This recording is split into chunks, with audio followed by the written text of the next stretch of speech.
Всем здравствуйте, всех приветствую. Вы на канале Алексеева Лайв. С вами я, Алена Алексеева. И сегодня у меня очередное интервью с кандидатом на должность мэра города Якутска.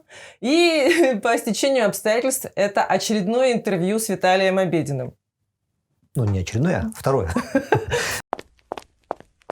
Я почему пригласила Виталия? Потому что, во-первых, и подписчики писали мне «Ағаланес, көрдір». То есть можно было посмотреть на кандидатов, что они говорят, о чем они рассказывают. То есть в прошлый раз Виталий приходил просто как Виталий Обедин, сегодня уже в новом статусе. В свете всего происходящего, безусловно, все интересно, обо всем хочется спросить, все хочется узнать. Кстати говоря, я сегодня еще записываю интервью с Савой Михайловым, сразу буквально просто после Виталия. Давай начинать разговаривать уже, не тратить время попусту, что называется. Какое твое отношение вообще к происходящему сейчас? Или нет, подожди, давай я тебя знаешь, о чем спрошу? Вообще, какова цель была твоя выдвижения в качестве кандидата? Я ее озвучил в самом начале. Я намеревался выступить в качестве альтернативного кандидата на тот случай, если произойдет зачистка игрового поля на этих политических выборах. К сожалению, это произошло. 13 мая вы знаете, что кандидат от партии «Родина» Аял Прокопьев произвел политический отстрел своих оппонентов, и выбыли из строя сразу 3 участника. Илья Паймушкин, Михаил Заболотный и Владимир Федоров. Смотри, это же происходит уже просто в который раз. И у людей, у некоторых, кто глубоко в эту тему, как говорится, не копает, вопрос, как им, наверное, кажется, резонный. Неужели Федоров не мог в этот раз всего предусмотреть? То есть, имея вот этот опыт участия, вот этот опыт быть отстрелянным стрелком. Я думаю, даже если бы у Владимира Юрьевича был нимб над головой, и он тащил за спиной огромные белоснежные крылья, роняя перья, им бы все равно нашли, что прицепить. Система у нас такая, что докопаться можно и к столбу. Совершенно не понимаешь, где тебе и что вылетит. По факту что было? По факту, насколько я знаю, его сняли за то, что он не сдал списки уполномоченных лиц, уполномоченных представителей партии. Меня по такому же принципу пытались снять, потому что господин Прокопьев подал исковые заявления против всех кандидатов, но проблема оказалась в том, что я вообще не заявлял уполномоченных от партии, поэтому, соответственно, списки сдавать был не обязан. Поэтому меня снять на этом основании не смогли. То есть у вас все-таки разница с Федоровым в этом моменте? Конечно, у нас разные юристы. Меня выдвинула партия «Справедливая Россия». Они мне хорошо помогают юридическими консультациями. Поэтому этот момент мы проясняли отдельно и очень долго. Я документы сдал на сутки позже, потому что запрашивали Москву, как делать, как поступить. Как ты думаешь, каковы шансы? Мои? Да. У нас была джентльменская договоренность с Владимиром Юрьевичем, что мы участвуем в выборах, ведем 2 параллельные кампании, и накануне голосования, дней за 10, мы производим социологический опрос. То есть мы заказываем какую-нибудь службу социологическую, какой-нибудь московский консалтинговый центр или новосибирский консалтинговый центр. Они производят опрос, мы смотрим, кто уступает, и один человек снимается в поддержку другого. Но вы видите, что господа, в интересах которых действует Прокопьев, все решили иначе. Они силовым образом отстрелили одного из нашего условного тандема. То есть вы сэкономите на услугах консалтинговой компании. Они, правда, не такие уж и дорогие, от 70 до 150 тысяч. Не такие дорогие по меркам избирательной кампании, которая, в общем-то, дело достаточно дорогое. Сколько ты потратил уже? Не так много. Я пока только заказывал АПН, продвижение в интернете и так далее. Небольшая сумма, в пределах 200-250 тысяч. А в среднем вообще обычно эти предвыборные кампании сколько стоят? Избирательный фонд может быть до 4,5 миллионов. Плюс некоторые кандидаты могут позволить себе иметь черные кассы и решать вопросы левым финансированием. Но, тем не менее, это какой-то опрос вообще. Ты как-то оцениваешь, кто за тебя готов пойти и проголосовать? Или ты пока к этому не подошел еще? Или что? Потому что ты же понимаешь, что только лидерство или поддержка в интернете – это все-таки еще не гарантия. Я рассчитываю на, во-первых, конечно же, протестно настроенное население, а оно действительно такое есть. Это традиционно в Якутске 20-24% людей настроены протестно. Я рассчитываю на малый и средний бизнес, потому что я много лет работаю с предпринимателями, оказываю им большую поддержку информационную, консультационную. Я возглавляю Координационный совет по предпринимательству при главе города Якутска и вхожу в Координационный совет при главе республики. То есть я много лет занимаюсь их проблемами, и эти люди мне во многом доверяют. Я рассчитываю на якутскую интеллигенцию, потому что они подходят к голосованию осмысленно. Это считается, что программы кандидатов никто не смотрит. Это неправда. Смотрят. Многие смотрят программы, читают. Я надеюсь, что они будут смотреть, сравнивать, изучать, и им понравится то, что я предлагаю, потому что я очень много времени потратил на работу над программой. Рассчитываю на молодежь. Сейчас политика внезапно стала модным трендом, и отчасти для этого создали условия сами власти, когда начали ломать социальные лифты, когда начали силовыми методами отбивать желание у молодежи участвовать в политических процессах, когда любое вольнодумство начали выставлять за ярую поддержку Навального, устраивать эти безумные чесы по университетам, ставить на ковер студентов, грозить им отчислениями и так далее.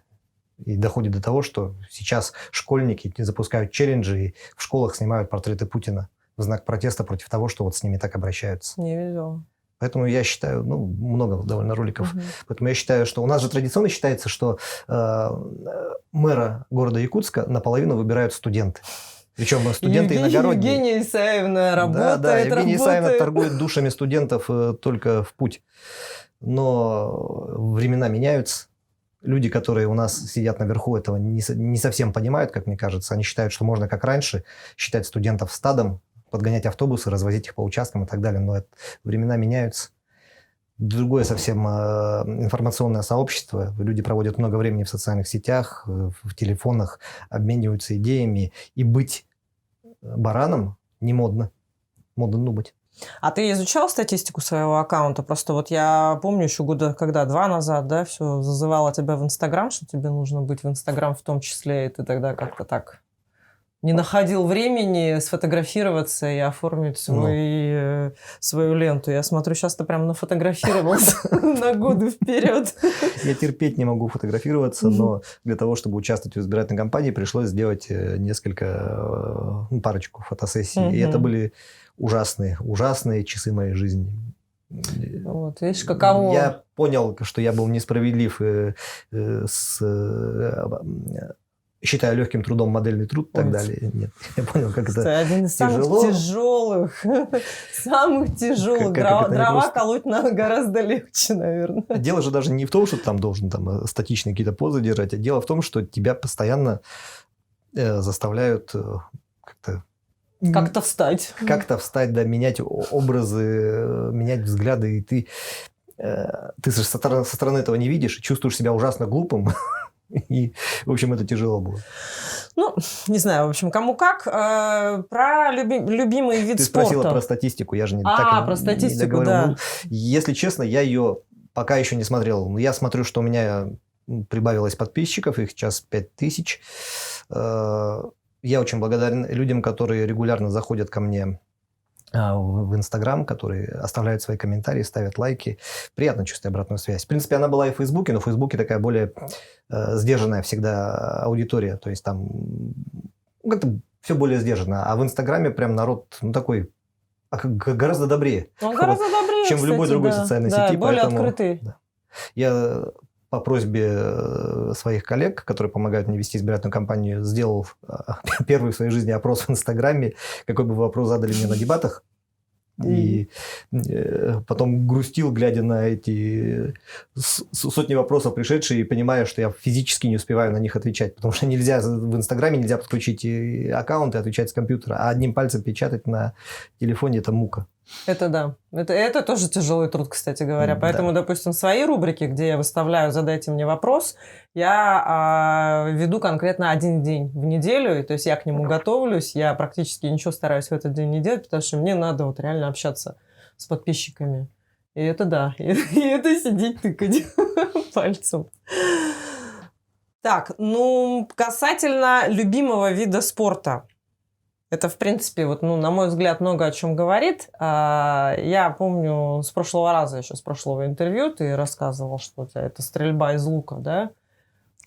Или есть какой-то На него еще времени, другой? к сожалению, на стрельбу практически очень мало. Мгм. Я практически отложил лук в сторону. Вот сейчас в связи с компанией его снова достал, почистил, и оказалось, что я соскучился. Мне понравилось вновь чувствовать натяжку, чувствовать стрелу, так примериваться глазами к точке, куда она может полететь. Поэтому когда у меня появится свободное время, я, конечно, обязательно соберу все свои спортивные шмоточки и двинусь с луком. Ну, а так я просто пока в спортзал хожу, поддерживаю форму. Ну, вот 2 недели уже попасть не могу. Ну, ты так говоришь, слушай, когда появится свободное время, да? Ты не рассчитываешь победить, что ли? Почему? Потому что если ты Рассчитываю. победишь, у меня такое ощущение, у тебя свободного времени на ближайшие годы вообще не будет. Ну, я рассчитываю, что прям не на ближайшие годы, а на ближайшие полгода. Потом система станет отлаженной, все шестеренки притрутся и заработают как надо, и, наверное, немножечко времени все-таки появится. Думаешь? Ну, время покушать же все-таки будет Ну, находиться. в принципе, да. Да, В можно принципе, будет да. сэкономить на ланче и поехать 40 минут пострелять. Многие, знаешь, вот о чем беспокоятся, да, то есть, ну, как бы, да, понятно, Обедин классный, Обедин умный, Обедин все знает, Обедин знает, как устроена муниципальная власть, там, да, городская, республиканская, на каком уровне взаимодействия, но денег-то ему не дадут. Может, все твое время потом через полгода будет посвящено тому, что ты будешь бегать и выбивать деньги у республики, как считают некоторые подписчики. Ну, у нас, например, кандидат от власти тоже считал, что ему деньги не дадут, поэтому он якобы вступил в Единую Россию, чтобы выбивать деньги. Ну, слушайте, не так работает все это. Дело в том, что существует закон о бюджете и бюджетном процессе. Существует закон о налоговой политике. Принимается государственный бюджет республики, в котором отдельной строкой прописывается выделение субсидий для муниципалитетов. Это примерно 80 миллиардов рублей, из которых городу достается 1/8, где-то около 10 То есть это фиксированные цифры, рублей. объемы. То есть да, фиксированные цифры, объемы, есть методики, нормативы, по которым это все рассчитывается. Поэтому денег не дадут, так не бывает. Денег дадут, обязаны дать, если не могут не дать. Просто их сейчас дают по нижней кромочке, понимаете? Смотрите, город Якутск – это треть всего населения республики, проживает здесь, в этом городе. Бюджет города Якутска – 17 миллиардов рублей, почти 18. Из них 9,2 миллиарда, это я говорю до корректировки последний бюджет, 9,2 миллиарда рублей – это то, что город получает от республики. При этом расходная часть бюджета республики более 200 миллиардов рублей. Понимаете? Нам сейчас на город Якутск, где живет треть населения, дают меньше 5%. Угу. При этом вроде как... И так же было примерно при Айсене Сергеевиче, так же было при Юрии Заболеве, которые были лояльны к властям. То есть, как бы... Ну, мне, в принципе, лично мое Не от мэра мнение, это что не от мэра, во-первых, зависит, а может быть, не от мэра, который как раз-таки... Ну, то есть от мэра, который свой, на мой взгляд, да, как раз-таки зависит вот эта вот нижняя кромка, да, то есть, ну, свой парень, он, в принципе, как-то перетерпит. Пришел, попросил, не дали, с грустным видом на пресс-конференции объявил, что вот недофинансирование, и все, и на этом закончилось. Угу. Я... А Виталий Обедин что будет делать? А Виталий Обедин будет шуметь, будет собирать депутатов, Илтумен настаивать на пересмотре всех городских, со всеми буду работать. Виталий Обедин будет ходить в правительство, как на работу, в Минфин, спорить, доказывать, аргументировать. Ну, не буду говорить, то есть схватать за лацканы там министра финансов Валерия Пурбуевича, прошу прощения, Валерия Жандорова трясти. Нет, но я буду доказывать, на какие нужны потребности. Кроме того, я намерен создать что-то вроде экономического бюро, которое будет заниматься мониторингом всех региональных и федеральных программ, изучать их и возможность вхождения города в них, ну, там, может быть, на условиях софинансирования, но в любом случае будем ходить во все, что позволяет привлечь деньги, будем использовать. Есть такой план. Раньше предыдущие власти городские не использовали эти возможности, которые ты перечислил? Говорили, что использовали. Но я, например, видел немало примеров того, что недостаточно заинтересованно себя вели и упускали возможностей. Вот много рассказывают нам про нацпроектов. Якутия, например, в нацпроект по малому и среднему бизнесу практически не вошла. Город точно не вошел в нацпроект по малому и среднему бизнесу. На территории города он не реализуется. То есть, там ведь тоже есть финансирование. Деньги в город не завели. А в городе Якутске почти половина всего предпринимательства, и каждый 4-й рубль в казне Якутска – это рубль, заплаченный предпринимателями. Развивать бизнес вообще сам Бог велел. При том, что город у нас не производственный, поэтому сфера услуг, сфера торговли, сфера развлечений, IT, вот это надо развивать. Но наши власти уперлись только IT, только креативная экономика и туризм. При этом, если вы посчитаете то, что дает IT, креативная экономика и туризм в плане финансовой отдачи, в плане отдачи в бюджет, это копейки. А вот презренная торговля – это почти 60% всех поступлений от малого бизнеса в казну города. Тебе самому доводилось бизнесом заниматься когда-то? Так получилось, что я 20 лет нахожусь в этой так называемой движухе. Меня в свое время Леонид Ильич ввел в предпринимательское сообщество. Это был в тот момент, когда еще даже Министерство предпринимательства не было создано, а существовал комитет по предпринимательству. И при нем постоянно собирались бизнесмены и обсуждали свое житие, и как бы старались донести свои проблемы, свои вопросы до властей через председателя Государственного комитета по предпринимательству. Тогда это была Галина Васильева. Я вот как-то зашел в эту компанию и с тех пор в ней нахожусь. И не будучи сам предпринимателем, я лучше многих из них, знаю их проблемы, знаю законодательство, которое регулирует их деятельность. Но самого меня в бизнес не тянуло. Мне так повезло, что я нашел профессию, которая была одновременно моим хобби. А есть такое выражение, что если ты не хочешь работать, то найди любимое дело, сделай его своей работой, и ты не поработаешь на дня. Вот я работал в той сфере, которая мне доставляла максимальное удовольствие. Поэтому у меня не было желания пойти в бизнес, зарабатывать какие-то великие деньги. Я человек скромных потребностей. Я вот даже как-то не ношу никаких украшений, колец, серег,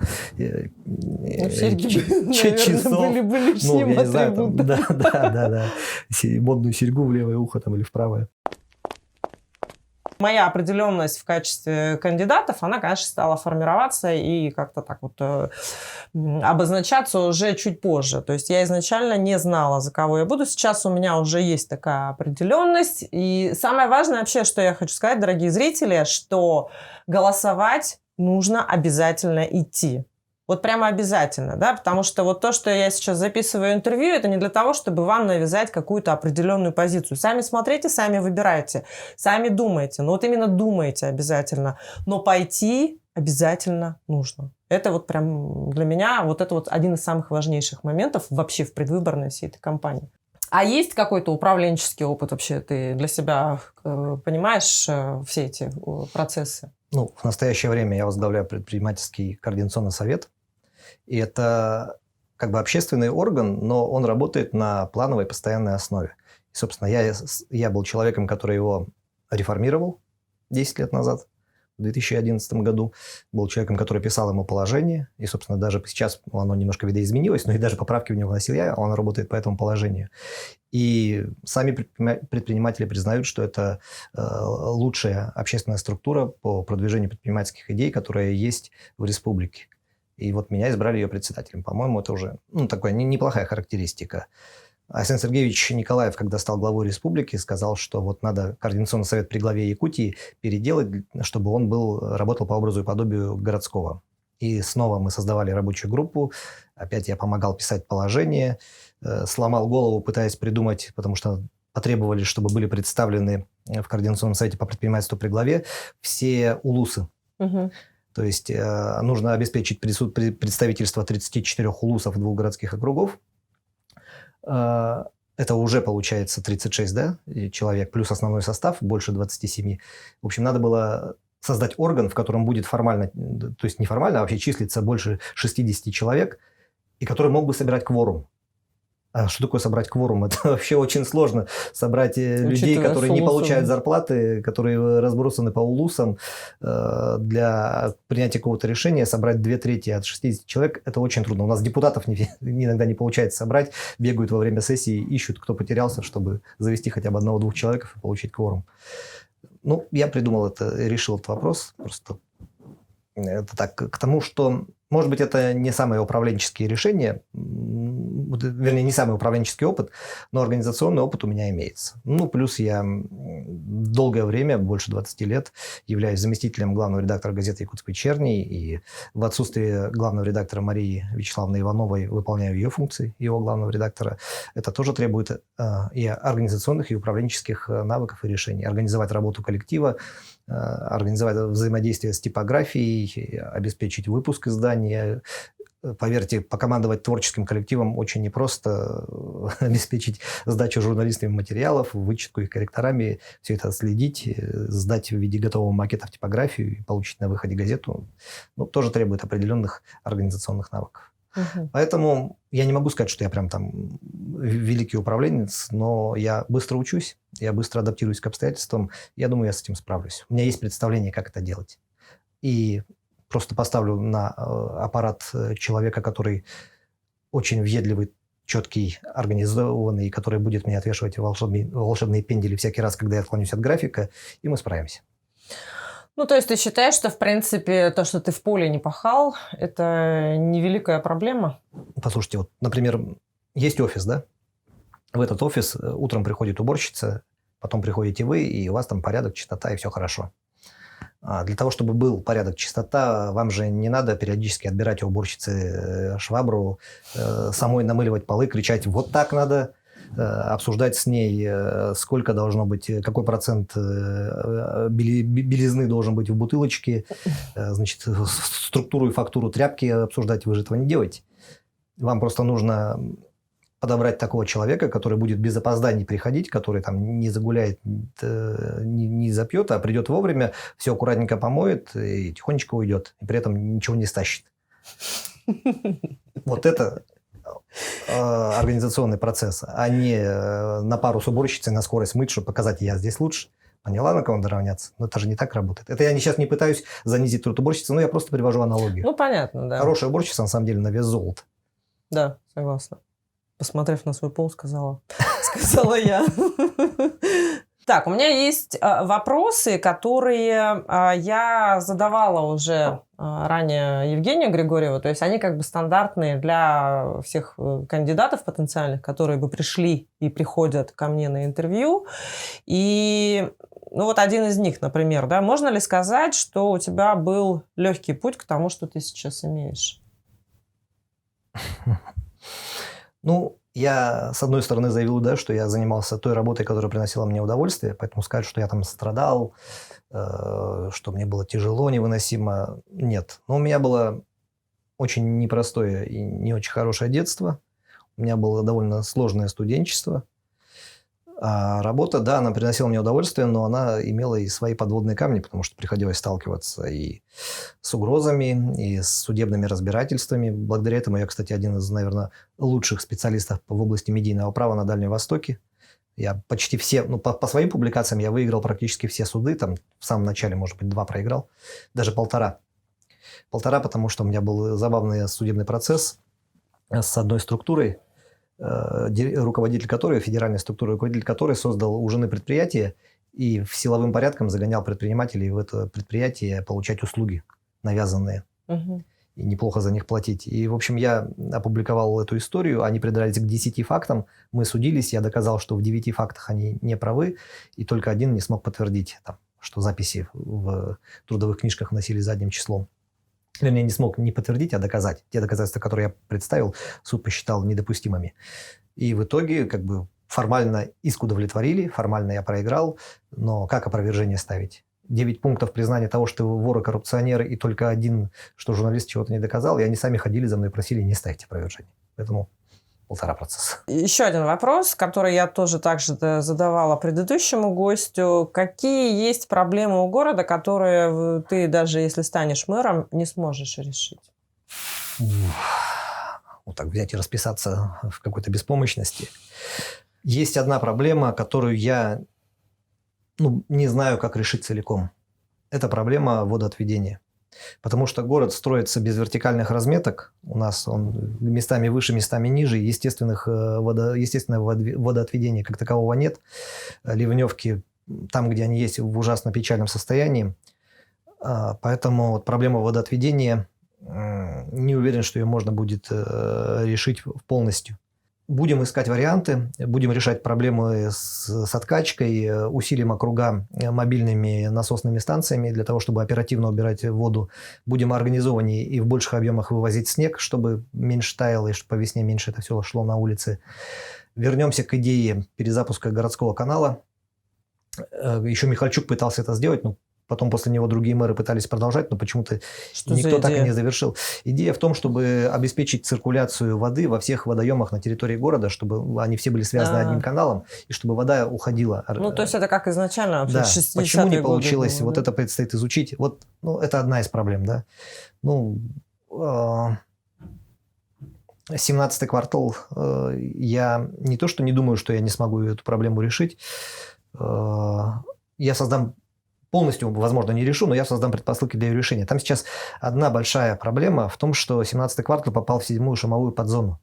И там нельзя строить жилье. То есть нельзя туда загнать инвесторов и застройщиков, которые бы сносили дома и расселяли их.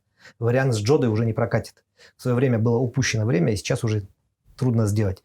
Там нельзя строить жилые здания, там можно строить только административные и какие-то там промышленные. В общем, по идее, надо туда загонять, или, я не знаю, как превращать 17-й квартал в какой-то такой аналог промбазы, загонять туда промышленников, делать там складские помещения, делать там базы и все равно сносить и людей переселять. Ой, слушай, если базы делать на 17-м квартале, тогда это Петра Алексеева вообще забитая будет. Ну, этот вопрос тоже надо будет как-то решать. Но сейчас там, к сожалению, снести и построить новое жилье невозможно. Ну, это да, это понятно. А мэрию? Ну, это, слушайте, ну это же, это откровенный популизм. Ну, вообще абсолютно откровенный популизм. Почему? Ну, потому что, ну, оценки здания нет, да, мэрии? Но такая предварительно есть где-то там 560-550 миллионов. Вам придется почти столько же денег потратить для того, чтобы построить новое здание, плюс к нему еще нормальную дорогу, подъездные пути там сделать. Плюс организационные процессы по переселению, там, переоформление бумаг, смена юридических адресов, это все какое-то займет. Плюс к этому они же говорят, что типа, чтобы люди не тратили время и не ездили на окраину за получением услуг, надо будет оставить в центре как-то ньюсрум, Офис, зал, фронт-офис. да, фронт-офис, зал для приема людей и оказания им услуг. То есть еще все равно какое-то помещение со штатом содержать. Ну да. Ну, бред же. Ну, полный бред. Потом вот эта вот идея, она звучит красиво, там не делать кабинетов, пустое, то есть открытое пространство со стекляшками, как аквариум, типа как это мы видим в западных фильмах. Но у нас совсем другая культура, в том числе рабочая культура. Почему вот это, на Западе вот это вот прижилось, вот эти открытые помещения, стеклянные окна, чтобы человек мог приподняться, посмотреть, работают ли его коллеги. Они же живут в режиме жесткой конкуренции за места, за продвижение по службе, за построение карьеры. У нас немножко другое отношение, у нас ни к чему хорошему это не приведет, кроме как к конфликтам внутри трудовых коллективов и раздраю. В Америке нормально ради личного успеха По головам пройти. Это нормально, это не осуждается. Ну да, здесь сват, брат, как-то осуждается, но не осуждается. У нас по-другому. У нас это ни к чему хорошему не приведет, я вас уверяю. Это просто красивый такой образ, который хорошо заходит избирателю. Ха-ха-ха, чиновников из центра перекинули на окраину. Пусть социальная там, справедливость. поедет. Ну, давайте тогда же, если это так людям тешит, давайте мы еще в новом здании им туалеты не построим. Пусть на улице будет или ведерно-выносная система. Ну да, вот пусть поживут в таких условиях. Ну что это за бред? Популизм. А какие вопросы ты рассмотришь в первую очередь? Ну, понятно, такой вопрос, да? Там в любом случае тебе полгода нужно будет... Вопросов вообще куча на самом деле. Ну, прям вообще вот такие первым вот делом мне надо будет сесть. 3. У нас вот и есть один самый прекрасный в мире кандидат, который везде рассказывает про свои успехи в области БКД, да, которыми он занимался. Ну, исполнение строительства дорог по федеральной программе «Безопасные и качественные автомобильные дороги». Так вот, у них до сих пор конкурсы на 2021 год не проведены. Вот они их начинают сейчас в марте и в апреле будут проводить. А надо построить в этом году 40 километров дорог. Вообще неподъемная цифра совершенно. Вот у меня голова пухнет, когда я вижу, что они занимаются выборами вместо того, чтобы готовить эти тендера и подряды. Вот первое дело. Потом, конечно же, паводок, половодье. У нас часть территории города объявили подтопляемыми территориями. Этот вопрос тоже надо как-то решать. Надо решать вопрос с проведением берегоукрепительных работ. И формально это не ответственность мэрии, потому что водоемы это федеральные. Если я за свой счет или за счет муниципального бюджета, за счет муниципального бюджета полезу укреплять берега, меня просто подтянут немедленно за нецелевое использование бюджетных средств, а эту проблему надо решать. И собаки. Почему не решается вопрос с собаками? Потому что система ОСВ, которая вот у нас благодаря закону Бурматова, принятому Единой России, запущена, отлов, стерилизация, возврат, она может показать результаты только если будет единовременно простерилизовано 75% сук в популяции. Иначе вот это вот отлов, операции и выпуск не дают результата. Поэтому нужно будет вот в весенне-летний период массово переловить собак, вообще вот массово произвести отлов и возвращать их в эту среду по мере оперирования. Иначе это не сработает. Вот вопросы, которые я буду решать.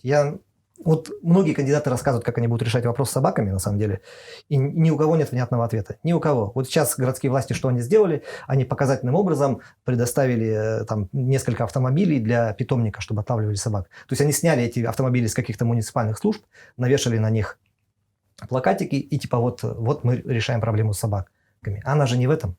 Она совершенно в другом. Она в том, что если ты поймал собак, у тебя на тебе две обязанности. Во-первых, до стерилизации их как-то надо содержать, потом проводить операцию, которая стоит денег, потом производить этот выпуск, потом еще отделить агрессивных особей, для них построить отдельный питомник на пожизненное содержание. У нас сегодня питомника для содержания пожизненного агрессивных особей нет. Отравить, усыпить, провести эвтаназию ты не имеешь права. Если только произведут специалисты обследования, скажут, вот эта собака безнадежно больна, ее мы можем усыпить. И вот никто сегодня, ни один кандидат не предполагает решение. У меня это решение есть. Я, наверное, как-нибудь отдельно расскажу, иначе у нас все уйдет в собачий вопрос. В программе у тебя это есть написано? В программе основные моменты обозначены. Я сидел, я поднимал программы, облазил все сайты администрации крупных городов, я изучал, где и как решают собачий вопрос в других городах, в администрациях, чтобы хоть где-то набрать немножко положительного опыта. Почти везде огромные проблемы. Есть только несколько городов, где более-менее частично нашли подход к решению вопроса. Я позаимствовал идею там, позаимствовал здесь, добавил немножко своих соображений, и у меня есть вариант, как это делать. Вот вопрос, да, опять же, получается, когда говорят, там, ничего тяжелее ручки не держал, там, и так далее. Немножко меня вот такой подход, конечно, тоже смущает, да, потому что про меня тоже частенько пишут, типа, что она такого полезного вообще сделала. То есть и под полезностью подразумевается, какой-то такой физический труд, что-то вот такое прям, или там благотворительное бесконечно, да, хотя, например, я то, что делаю, там, проводя курсы или проводя бесплатные марафоны, я просто даю, опять же, людям какой-то толчок, какой-то импульс к развитию, к пониманию себя, к пониманию жизни, и это людям дает очень много, на самом деле, да. То есть вот поэтому, когда меня, допустим, спрашивали, не пойдете ли вы мэром, я, естественно, сказала, что не пойду, потому что я, в принципе, жизнь людей так и так улучшаю. Ты, видимо, в принципе, можешь пойти мэром. Регулярно слышу. Это отчасти атовизм нашего советского воспитания. Мы же все родом из СССР. В СССР это было государство рабочих и крестьян. То есть вот это был народ, а все остальное это слуги народа. Поэтому обслуживать пролетариат это... Вот есть пролетариат, он гегемон, а остальные его обслуживают. На самом деле, конечно, все было абсолютно не так. Была номенклатура, которая себя прекрасно чувствовала, и в эту номенклатуру регулярно пополняли дети номенклатуры, которые вот точно ничего тяжелее ручки не держали. Вот это идет оттуда. Но на самом деле шельмование профессии – это вообще не от большого ума. Потому что в истории куча примеров того, как люди с неожиданным образованием, с неподходящим образованием показывали себя достаточно эффективно на тех или иных постах. Иосиф Виссарионович Сталин, на которого у нас, например, молятся коммунисты, и которого регулярно называют лучшим менеджером 20 века, те, кто не называет его самым страшным тираном 20 века, Иосиф Виссарионович Сталин был недоучившийся духовный семинарист. Он вообще на священника учился. Недоучившийся. А Рейган, именем которого назвали Рейганомику, актер. А то, что я журналист, ладно. Я не про это. Я не про это. А можно я про это? Кто предыдущие были? Кто был первый журналист и первый редактор в России? В Российской империи. Это был Петр I. Первые колумнисты нештатные во французской первой газете, «Ла Газет», которую выпускал Иоганн Ренадо, он, кстати, медик был, человек, который первую французскую газету запустил, и классическую газету запустил, это был медик по образованию Иоганн Ренадо. Его первыми штатными авторами, которые писали на государственные и политические темы, и особенно военные темы, были кардинал Ришелье и король Людовик. Поэтому снисходительное отношение к журналистам, ну... Нет, я даже на самом деле не про это, потому что, ну, тоже опыт предыдущих мэров говорит о том, что у них, в принципе, тоже послужной список не с киркой в руках. Там тот же Михальчук, он был... Полиграфист. Заболев был в гормолзаводе, но и то как бы таким ключевым всегда директором гормолзавода был Доржиев, а Заболев, ну, буквально там на какие-то годы, насколько я помню. И Авксентьева та же, она в мэрии при Заболеве, она была кем? Руководителем департамента финансового. Ну, если для того, чтобы успешно руководить городом, надо подержать в руках что-то, ну, тяжелее ручки, я готов 1 час в день после работы там, идти в столярный цех и махать рубанком, или идти колоть дрова и так далее, если это нужно, чтобы для того, чтобы подтвердить возможность управления. Но на самом деле у меня есть огромное преимущество перед другими кандидатами. Я в силу своей профессии 20 лет наблюдал за тем, как руководит тот или иной мэр, как руководит тот или иной его исполняющий обязанности, потому что у нас периодически мэры исчезали. Был период, когда городом правил от имени Ильи Михальчука Игорь Тресков. До того, как пришел к власти Заболев, городом немножечко поправили Игорь Олейников и Валерий Жандоров. Валерий Доржиев. Что же я их сегодня путаю? Вот. Я видел, как они все приходили, как уходили, с чем приходили, какие они ошибки совершали, где у них был успех. Я это все тщательно изучал, я это все время рассказывал людям доступным, понятным языком. Я смотрел, как принимаются бюджеты. Каждый год делал для читателей раскладку по бюджетам, там, какие у нас отрасли повысили, где больше финансирования, где урезали. Пытался использовать аналитические данные для того, чтобы пояснять, что от этого изменится, не изменится. Я 3 последних года выступаю в мэрии как эксперт на публичных слушаниях по бюджету. Я думаю, что я знаю о казне города гораздо больше, чем, например, действующий ИО. Ну вот, я и хотела спросить, как ты оцениваешь работу... Ну, давай все-таки возьмем и Сардану Владимировну Авксентьеву, и ее заместителя, да? Ну, это получится какая-то там критика, наверное, которая сейчас в рамках избирательного процесса может быть неуместная. Я поддерживал Сардану Владимировну, я был в той команде, которая привела ее к власти. В том числе вопрос, и я... Человек, который пережил просто страшное разочарование, когда 11 января, когда сначала она 11 января объявила о том, что она уходит, и тут же за руку повела своего заместителя сватать к главе республики. Ты народный мэр. Тебя выбирали на протесте. Тебя выбирали люди недовольные, как раз когда в Рио, а Александр Сергеевич был в 2018 году в Рио, водил за руку Александра Савинова и всем представлял как человека, на которого оставляет город, как преемника. Ты делаешь ровно то, против чего люди тебя поддержали 2 года назад. Ну, так нельзя. Это называется... Не буду озвучивать это слово, это неправильно. И потом, когда начался слив своего соратника, когда... Ну, это вообще... У меня просто слов нет. Такая девальвация произошла на моих глазах человека, в которого я верил. Я же поддерживал, потому что я реально верил. Мне как бы не стыдно за ту поддержку, которую я оказывал, за то, что я в каких-то вопросах, связанных с интересами города, защищал администрацию, но я страшно разочарован. Для меня лично это был вообще удар. Прям вот серьезный удар. Мне до сих пор об этом трудно вспоминать, я вот даже начинаю как-то нервничать. Голос садится, прям слышу. Ладно. Но... А то, что, ИО... Слушайте, у меня нет к господину Григорьеву никакого там антагонизма. Я с ним в личный конфликт не вступал. Мне с ним делить никогда ничего не требовалось. Но отнимите у него 2 года работы в муниципалитете, и что останется? Ну, что останется? Ну, вот его преподносят как великого хозяйственника, да? Не, я на самом деле, пользуясь все-таки своим положением, вставку сделаю о том, что наблюдала, как он, допустим, проводил совещания в овальном этом зале мэрии. И по всем каким-то более детальным вопросам, которые ему задавали... он, по-моему, перед депутатами Гордумы выступал, что ли? Он все равно привлекал специалистов по направлениям, что, в принципе, логично, потому что это их работа, это их направление, и по каким-то действительно детальным вопросам, наверное, должны отвечать те, кто курирует эти направления. Ну, ладно, да. Прибегать к помощи специалистов – это нормально. Ну, это нормально, да. Я просто к тому, что когда пытаются вот на это именно акцент делать, что один человек должен прям вообще знать, владеть всем. Но я вообще считаю, что это вот одна из твоих, ну, сказать, единственных проблем, на мой взгляд, да, вот именно на мой взгляд. Я не знаю, может, у тебя еще какие-то есть недостатки, да, которых нам неведомо. Поверь, они есть. Ну, вот смотри, мне кажется, что твоя одна большая проблема – это то, что ты такой одиночка, не командный игрок.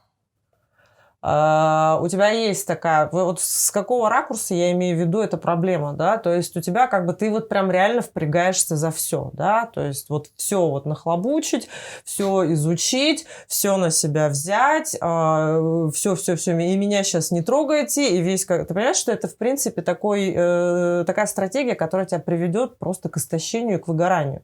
А направление, ну, как ты сам понимаешь, да, прекрасно ты разбираешься в бюджете, окей, хорошо, но у меня такое ощущение, что там коршуном будешь летать, и вот никого не подпустишь, не дай бог, понимаешь, и люди просто либо расслабятся, начнут паразитировать на тебе, ехать на тебе, да, типа, ну, у нас же обеденный есть, он пускай он там этим занимается. Я это понимаю, и как бы это действительно могло бы быть проблемой, если бы это нельзя было исправить. Я сейчас работаю, у меня маленький штаб, но это уже команда. Я сейчас работаю в команде, я намереваюсь, вернее, даже не намереваюсь, со мной уже сейчас работают люди, которые учат меня уметь делегировать полномочия на других. Я думаю, что я сумею с этим справиться, я сумею свой... Да, я долгое время жил по принципу, если хочешь сделать хорошо, делай это сам. Но я учусь перекладывать ответственность, не перекладывать ответственность, делегировать полномочия и закреплять за собой право спрашивать. И не пытаться вырвать все и дать я сам сделаю. Потребуется на это небольшое время, но это не тот прям страшный навык, который надо вырабатывать долгими годами. Это страшный навык. На самом деле, я сама точно такая же была раньше, пока я не стала вот бразды правления за какие-то вопросы отдавать людям просто. Технические моменты там на моих сайтах. Сколько у тебя ушло времени? Ну, где-то, наверное, ну, в принципе, да, меньше года это ушло. Я рассчитываю уложиться в 2 месяца. Ну, у тебя задача стоит конкретная. Я просто привлеку, сейчас со мной уже работает специалист в этой области, я привлеку профессионального тренера, который меня этому обучит. У тебя есть такая проблема. У меня есть такая проблема. Это же хорошо знать о наличии у тебя проблем, потому что ты тогда начинаешь их как-то обдумывать и решать. До сих пор у меня не было необходимости от этого избавляться. У меня небольшой коллектив, в координационном совете, как бы, в принципе, при необходимости создаются небольшие рабочие группы, которые занимаются решением вопросов, председатель координирует. Но необходимости вот прям учиться делегировать полномочия не было. Сейчас есть, сейчас я этому научусь. Это несложно. Вообще перекладывать часть работы на других, это, оказывается, бывает еще и приятно и легко. Это очень приятно. Во-первых, ты сохраняешь энергию реально, да, и ты вообще людям даешь возможность показать себя, развиться, заработать, опять же. Я, когда читаю студентам лекции, я им часто напоминаю о том, что журналист, во мне еще остался журналист, я им говорю, что журналист – это профессиональный дилетант. Такое ощущение, как будто ты прощаешься. Но журналистикой возможно, мне даже невозможно, если когда выиграю выборы, мне придется проститься с журналистикой. Может быть, там... Сама риторика у тебя уже такая. Все-таки ты прям уверенно себя чувствуешь. Может быть, какие-то публикации буду делать. Даже Владимир Владимирович сейчас пишет иногда статьи для научных и исторических журналов. То есть какие-то публикации, может, иногда буду делать, но, конечно, журналистика все. Хотя мэр имеет право заниматься творческой работой и даже получать за нее гонорары, но Инстаграм – это другое, это обратная связь. За этим не заржавеет. Обратную связь я буду поддерживать. Но журналистикой, конечно, придется завязать. Но я начал к тому, что говорит, что журналист – это человек профессиональный дилетант и человек быстрого погружения в тему. То есть надо разбираться понемногу, но во всем, чтобы иметь возможность писать на разные темы. И надо уметь очень быстро вникать в суть проблемы, чтобы в этих темах не выглядеть профаном. И чтобы хотя бы уметь поддерживать разговор со специалистами на должном уровне, понимать, что они тебе говорят и что они тебе объясняют. То есть это вызов. А не просто принимать слепо весь поток информации, который они тебе дают. Поэтому эти навыки, мне кажется, они мэру очень пригодятся. Мне как мэру они точно пригодятся. В общем, вот эти 2 навыка, быстрое погружение в тему за короткое время и широкий кругозор для мэра в самый раз. В конце концов, это же как руководство оркестром. Дирижер обязан знать партитуру, но не обязан отобрать у каждого музыканта инструмент и показать, как на нем надо играть. Нет. Я собираюсь подбирать команду специалистов, которые будут управлять городом по принципу консультации с отраслями и с отраслевиками. Такого, чтобы по знакомству кто-то зашел в администрацию, или вот есть хороший человек, давай его назначим замом по ЖКХ, замом по образованию, по социальной политике. Такого не будет. Буду идти прям собирать отраслевиков, советоваться, спрашивать, кто может потянуть, почему может потянуть. И я думаю, мы создадим благодаря этому именно народную мэрию, в которой люди, которых уважают в отрасли, которых знают в отрасли, которых считают профессионалами, смогут заниматься развитием этой отрасли. Моя задача будет обеспечить им хорошие, комфортные условия для работы, обеспечить привлечение достаточного количества финансов, чтобы у них были бюджетные ассигнования, для того, чтобы выполнять свои обязательства, возложенные на них функции. Ну и, конечно, спрашивать. Ну и плюс новые идеи, новые направления, новые приоритеты. Что по поводу твоего образования? 5 классов. Ну, почему 5-то классов? Ну, так пишут. Да, есть такое мнение, что... Я просто тебе не задавала этот вопрос, и я всегда думала, что ты такой образованный человек. И вдруг читаю про Да, это. есть и определенная категория людей, которые постоянно пишут, что у Обедина нет образования. На самом деле образование есть, у меня нет диплома. Я поступил на бюджетное место и проучился 5 курсов в ЕГУ, сейчас это СВФУ. И я был вынужден по определенным и очень неприятным обстоятельствам самовольно оставить учебу. Как раз когда оставался последний, я сдал, на 5 курсе у нас была активная практика педагогическая в школе. Я преподавал в 23-й школе для 4 и 10 классов. И после этого, собственно, оставались экзамены и ГОСы. Но в семье, в жизни случилось не очень хорошее событие, и мне пришлось оставить учебу. И это был конец 90-х, 99-й год. Как-то в этот момент можно было вернуться, можно было оформить академ, но как-то в этот момент казалось, что образование вообще не решает. Все, тлен. Ну да, знания получил, навыки определенные есть. Я уже в это время работал в вечерке, то есть и уже к этому времени считался уже одним из неплохих журналистов. Все у меня получалось, и мне казалось, как-то очень легкомысленное было отношение. Казалось, что диплом, это бумажка, но будет она у меня, не будет. Все же я фактически отучился, военка есть, знания есть, и оставил. Поэтому потом жалел, конечно. И преподаватели меня часто, мои бывшие, встречая на улице, ругают последними словами. Говорят, мы тобой хотим гордиться, а нам приходится за тебя стыдиться. Не, ну слушай, подожди. Сейчас я поступил в институт, получаю юридическое образование. Мэр-студент. Не, ну вот у меня на самом деле вопроса не возникало. Почему? Потому что, я сама в ЮГУ училась несколькими курсами младше, по-моему, да, я тебя всегда видела, и поэтому для меня вообще было удивительно, что кто-то вообще смеет задавать вопрос даже на уровне того, что якобы школу не окончила. Оказывается, речь шла все-таки об университете. У меня есть знакомая, кстати, которая тоже... У нее просто не произошло творческое вдохновение написать дипломную работу. И вообще она, видимо, уже как-то для себя поняла, что не будет переводчиком, неинтересно ей это. В итоге она ушла в авиацию. И так и она не использовала свой шанс даже за 3 года академический. Там 3 года дается для того, чтобы пересдать или там конечно, что-то. стоило вернуться и закончить. Я сейчас жалею. Это упущенная возможность. В принципе, ничего со мной страшного не случилось. Мне вот диплом, фактически он потребовался мне вот только... даже сейчас для этого мэром может быть и человек с 9 классами образования. Но вот теперь, когда я начал избираться, когда я стал публичной личностью, да, теперь вот наличие диплома было бы неплохо подтвердить знания. Но мне кажется, я их подтверждаю в публичных выступлениях, в своих публикациях, в заявлениях. Ну, ты же понимаешь, что традиционное восприятие все равно, да. Высшее образование, во-первых, должно быть, а во-вторых, как это оно без корочки вообще? К концу мэрского срока образование будет. Ладно. Вопрос по поводу твоей декларации о доходах. Есть такие страшные люди, они называются электоральные юристы. Это специалисты по выборному праву, которые отслеживают каждый твой документ, каждую закорючку в документе, чтобы ты мог пройти регистрацию, чтобы тебя не сняли. Как видите, электоральные юристы некоторым даже помочь не могут, тому же Владимиру Юрьевичу или там снятому Михаилу Заболотному. Мне мои электоральные юристы сказали сделать выписку через госуслуги из пенсионного фонда и задекларировать только то, что покажет выписка. Выписка показала, ну да, небольшие доходы. И на самом деле меня это лично не радует, потому что, ну, как ты рассчитываешь, что у тебя после 65, благодаря «Единой России», будут хоть какая-то... В смысле, ты рассчитываешь реально на это? Ну, все равно, мало ли как жизнь повернется. Я вот вообще на это не рассчитываю. Я вот просто откладываю или инвестирую. Ну, я себе золотой парашют никогда не готовил. Как бы... Ну, на самом деле, неприятно знать, что в пенсионный фонд поступило меньше денег, чем ты рассчитывал. Но, во-первых, это 2020 год. Но ты рассчитывал, и они не поступили. Почему? Ну, я работал же не только в вечерке. Я работал в «Коммерсанте», я работал в СВФУ, читал лекции. Начал сотрудничать с компанией «Синет». Это что, имеется в виду, что они не учли, не предоставили данные? С кем-то я меньшее количество времени отработал, кто-то оптимизировал расходы. 2020 год, пандемийный год. Ну да. У всех большие сложности. Да, как бы доходы на самом деле выше, чем я задекларировал. Некоторые проходят по ГПХ, где выступают работодатель налоговым агентом.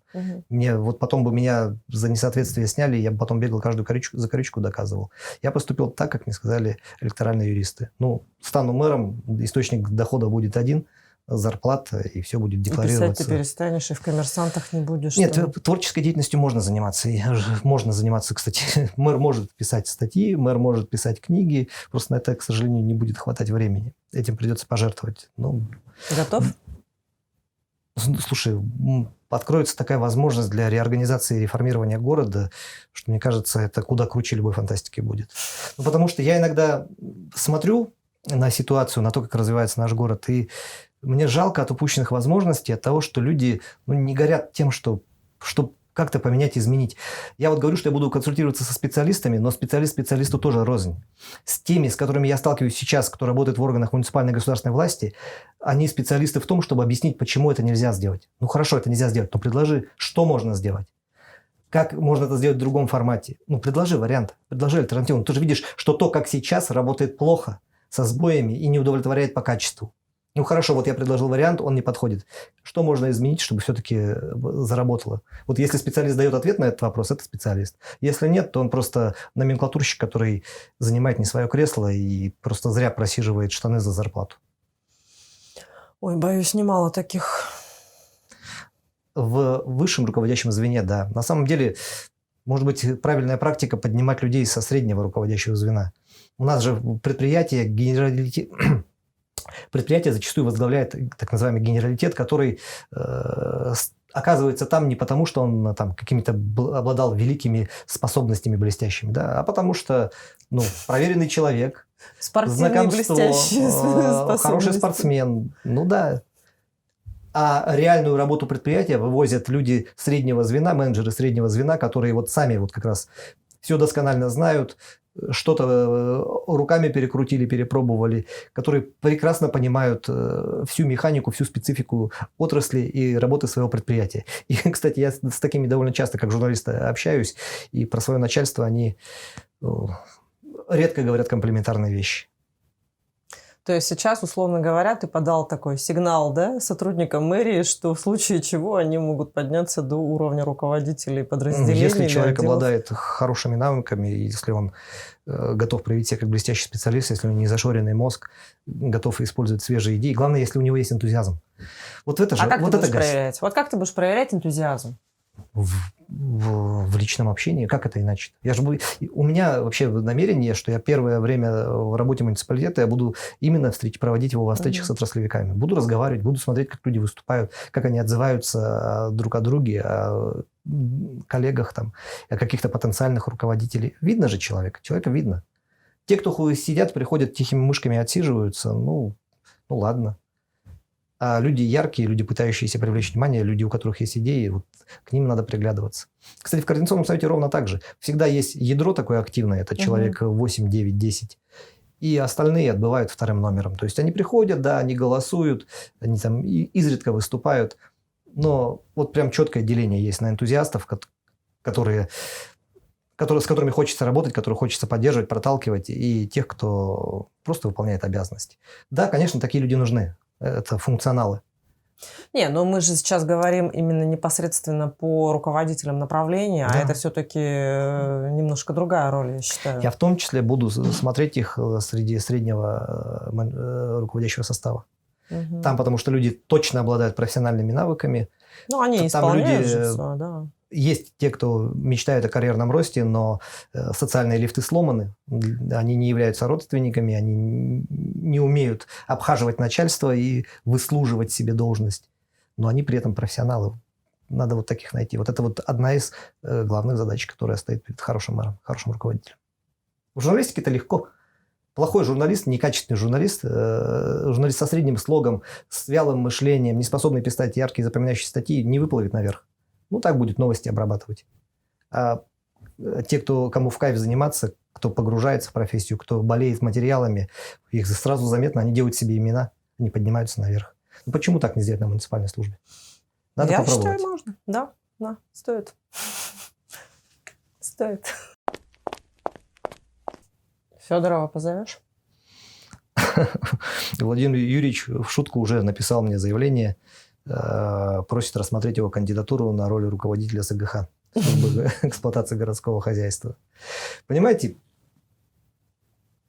вот он реально хочет работать, у него есть прям реальное желание работать на город, и у него есть желание огромное показать, как заблуждаются люди, которые считают, что он хочет исключительно потешить свои амбиции или порешать какой-то вопрос бизнеса. Это человек, который заряжается от отдачи, от связи с людьми. Он почему так много занимается вот благотворительностью, меценатством? Не потому, что он ходит такой добрый, в красной рубахе, подпоясавшись кушаком. У него вот отдача людей, благодарность людей, его прям вот прет от как этого. батарейки, да? И Да, вот да. этого прет. Но на самом деле мне это знакомо абсолютно. То есть у меня то же самое. Когда был заммэра, он не гнушался там заходить в квартиры и лично крутить вентили. Это не потому, чтобы это позировать на камеру и так далее. Он, во-первых, хотел видеть, как это работает, что работает, хотел контакта с людьми, ну и хотел, чтобы подчиненные понимали, что он не штатный кабинетный работник, а чувак, который знает, с какой стороны взяться за гаечный разводной ключ. Да, ну, надеюсь, Федоров Владимир Юрьевич все-таки дойдет до меня хотя бы в ближайшее время, да. С этими событиями я, конечно, тоже понимаю, что не все так просто найти в графике между интервью «Коммерсантом» и различными другими мероприятиями, как пресс-конференции. Ну, посмотрим, ладно, время покажет.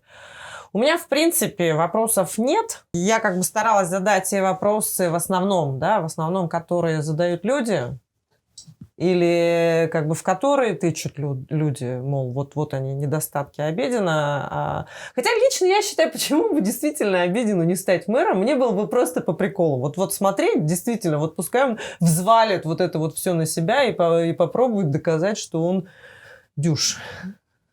Ну, любой человек сейчас может в окно посмотреть и сказать, вот нравится ему город, которым 20 лет управляли крепкие хозяйственники и великие профессионалы.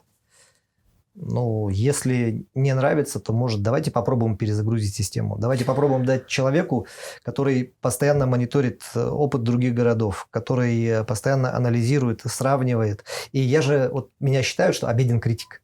Вот он только критиковать умеет. Но это полная чушь. Я даже в публикациях, когда я критикую, я предлагаю варианты решений. То есть просто критиковать это же легко, это несложно. Я всегда стараюсь предложить какой-то вариант, какую-то альтернативу. Всегда говорю как. Просто другое дело, что это зачастую отметается. Ну, раз это исходит от критика, ну, наверное, это не содержательно. Вот такой подход. Тем не менее, иногда проходит время, и оказывается, что я-то был прав. Как, например, это было, когда принимали закон об общественном контроле. Я же предлагал вариант этого закона еще до того, как появился федеральный. И то, что я предлагал, во многом зарубали, выбрасывали, говорили, что это неправильно, не подходит. Потом появляется проект федерального закона, и оказывается, что версия, написанная мной, была ближе к нему, чем то, что наработали якутские чиновники. Но это лишний раз говорит о том, что у нас, к сожалению, много говорится о том, что власть готова слушать конструктивную критику. Проблема в том, что власть для себя определяет сама, что такое конструктивная критика. И если ей критика не нравится, она немедленно скатывается в критиканство, объявляется критиканством. Но это не так. И в свою очередь я готов выслушать свой адрес критику, готов принимать замечания, какие-то уточнения, консультироваться. Я не вижу ничего зазорного в том, чтобы пойти проконсультироваться с человеком, специалистом, который разбирается в теме лучше меня. Это нормально. Нельзя быть умнее всех, нельзя быть 7 пядей во лбу. Да и не нужно, наверное. А у нас принцип начальник умный, ты дурак, он, к сожалению, сохраняется. Сказать начальнику, поправить начальника не все даже могут себе позволить. Уволят. Да, скажут, самый умный, подсиживаешь, на мое кресло метишь. Такое же. Я человек, который будет принимать критику, слышать критику, общаться с людьми. Ну, я как раз, в принципе, хотела тебя все перебить, но уже не стала. И хотела предложить тебе просто сказать, ну, вот с каким-то обращением, может быть, к зрителям выступить. Спасибо большое за такую возможность. Я ее очень ценю, потому что сейчас как бы не так много, казалось бы, интернет-СМИ, сохранилось не так мало печатных изданий, но, к сожалению, когда начнешь смотреть, то выхода на аудиторию у тебя немного, поэтому большое спасибо тебе за то, что ты предоставляешь мне такую возможность. Что бы я хотел сказать? Сюда, да? Уважаемые горожане, 28 марта, действительно судьбоносный во многом будет день. Мы 2 года назад, в 2018 году, мы заложили основы для того, чтобы в городе Якутске начало нарождаться такое явление, как народовластие. Мы вдруг с вами поняли, что власть подотчетна народу, подотчетна нам с вами. Мы вдруг поняли, что нами руководит, городом руководит человек, которого выбрали мы, которого не назначил большой начальник, которого не привели за руку, которому не сказали, вот партия тебя выбрала, иди, а мы там тебе обеспечим явку, нагоним подневольных бюджетников, и ты станешь. Человек, который руководил, осознавая, что ответственен именно только перед горожанами. К сожалению, до конца путь этот человек не прошел, но тем не менее, мы видели, как это может быть, и вот народовластие начало формироваться. Сейчас нам предлагают от всего этого отказаться. Человек, на которого мы надеялись, взял за руку представителя партии власти, повел его, согласовал с большими начальниками, потом предъявил нам, вот, голосуйте за него. Я предлагаю вам проголосовать, может быть, вы не захотите поддержать меня, но я предлагаю вам проголосовать за человека, который сумеет вот это народовластие сохранить, приумножить, и который обеспечит вам возможность спрашивать, который будет отвечать перед вами, не перед партией, не перед руководством республики, не перед высокопоставленными какими-то лицами, не будет согласовывать каждый свой шаг в агиб. Человек, который будет руководить городом и помнить, что если он плохо руководит, то у него не только политическая карьера закончится, у него будет уничтожена личная репутация. Ему просто в этом городе не будет смысла дальше жить и что-то делать. Все? Все. Приходите 28-го, голосуйте.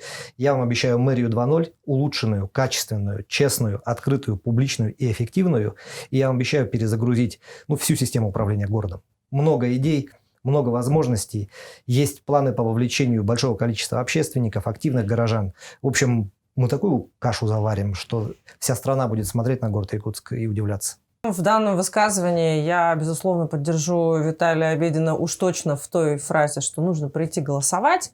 Хотя бы даже потому, что, во-первых, не бояться прийти проголосовать, потому что в кабинке по голосованию вы все равно находитесь одни.